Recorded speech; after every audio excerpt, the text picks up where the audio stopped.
আসসালামু আলাইকুম ওয়া রাহমাতুল্লাহি ওয়া বারাকাতুহু। সম্মানিত প্রিয় মুসলিম ভাই ও বোনেরা, আর ইসলামী টিভির পক্ষ থেকে সকলকে জানাই আন্তরিক মোবারকবাদ। আজকে আপনাদের মাঝে আলোচনা করব পাঁচ ওয়াক্ত নামাজের সময়সূচি, তাহাজ্জুদ সেহরির শেষ সময়, ইশরাক সাস্তের নামাজের সময়সূচি, ইফতারের শেষ সময়, নামাজের নিষিদ্ধ ওয়াক্তসমূহ, সূর্যোদয় সূর্যাস্তের সময়সূচি, প্রত্যেকটা জেলা বিভাগগুলোর নামাজের সময়সূচি। তো আজকে মঙ্গলবার 12 আগস্ট 2025 ইংরেজি, 28 শ্রাবণ 1432 বাংলা, 17 সফর 1447 হিজরি। ঢাকা এবং তার পার্শ্ববর্তী এলাকার নামাজের সময়সূচিগুলো তুলে ধরবো, তারপর অন্যান্য জেলা বিভাগগুলোর নামাজের সময়সূচিগুলো তুলে ধরবো। তো একটি লাইক দিয়ে সাথে থাকুন।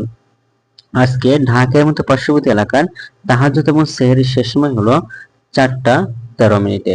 ইফতারের সময় সন্ধ্যা 6টা 46 মিনিটে। ইশরাক এবং চাস্তের নামাজের রক্ত একই সময় শুরু হবে, 5টা 48-এ শুরু হবে, 11টা 58-তে শেষ হবে। আজকে ফজরের নামাজের রক্ত শুরু হবে 4টা 11 মিনিটে, ফজরের নামাজের রক্ত শেষ হবে 5টা 31 মিনিটে। জোহরের নামাজের রক্ত শুরু হবে 12টা 5 মিনিটে, শেষ হবে 4টা 39 মিনিটে। আসরের নামাজের রক্ত শুরু হবে 4টা 40 মিনিটে, আসরের নামাজের রক্ত শেষ হবে 6টা 34 মিনিটে। মাগরিবের নামাজের রক্ত শুরু হবে 6টা 36 মিনিটে, মাগরিবের নামাজের রক্ত শেষ হবে 7টা 54 মিনিটে। এশার নামাজের রক্ত শুরু হবে 5টা 55 মিনিটে, শেষ হবে 4টা 10 মিনিটে।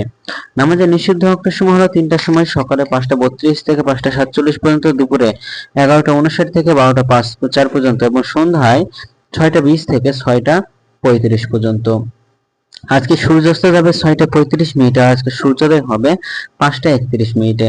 এগুলো ঢাকার মতো পার্শ্ববর্তী এলাকার নামাজের সময়সূচি। এখন আলোচনা করব বিভাগীয় শহরের জন্য উল্লিখিত সময়ের সঙ্গে যেসব বিভাগের সময় আপনারা যোগ বিয়োগ করবেন তা হলো এই। আপনারা বিয়োগ করবেন চট্টগ্রামে 5 মিনিট এবং সিলেটে 6 মিনিট কম করবেন। ঢাকার মতো পার্শ্ববর্তী এলাকায় যে নামাজের সময়সূচিটা তুলে ধরলাম সেখান থেকে চট্টগ্রামে 5 মিনিট এবং সিলেটে 6 মিনিট কম করবেন। যোগ করবেন খুলনাতে 3 মিনিট, রাজশাহীতে 7 মিনিট, রংপুর 8 মিনিট, বরিশাল 1 মিনিট বেশি করবেন। ঢাকার মতো পার্শ্ববর্তী এলাকায় যে নামাজের সময়সূচিটা রয়েছে সেখান থেকে।